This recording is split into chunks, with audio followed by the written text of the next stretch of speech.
来，乡亲啊，继续要来看是这个台湾的儒龙汽车，进前红传出讲有意思要来代理着中国的比亚迪甲奇瑞汽车。当时儒龙马上就驳回讲无这代志，结果即摆佫因为子公司儒家汽车改名改做电池力，再度引发着外界的联想，敢讲是想要代理着中国的吉利这种的汽车。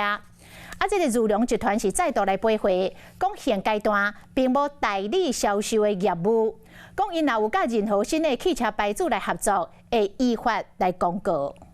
他去反攻大陆，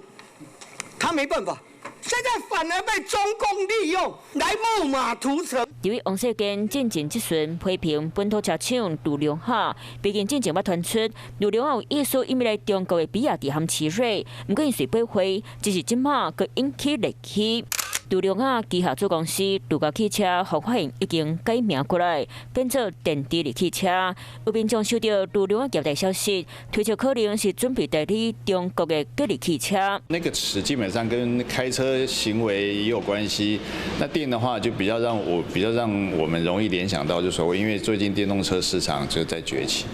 那个力的话，当然让我们联想到之前跟裕隆其实也有合作的吉利汽车啦。儒龙啊，随后一摆坐称强调电池力是集团新能源车的生态系，现阶段暂时无代理销售的业务，驳回因未来吉利汽车的讲法，嘛讲若是和任何新的汽车品牌合作，会依法公告。只是市场直直咧传出相关流言，婆婆看到民众对中国汽车来台湾有真侪记录。产品的这个选择性越多样化，在产品的价格上一定会提出更多的牛肉嘛，所以对消费者来讲，其实我觉得是一件好事。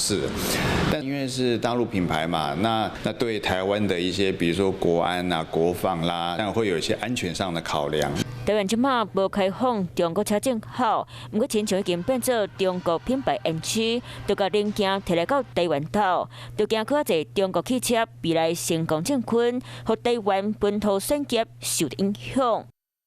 你好，我是宋彦明。想掌握最及时的新闻资讯吗？赶紧订阅、按赞、开启小铃铛，锁定华视新闻 YouTube 频道。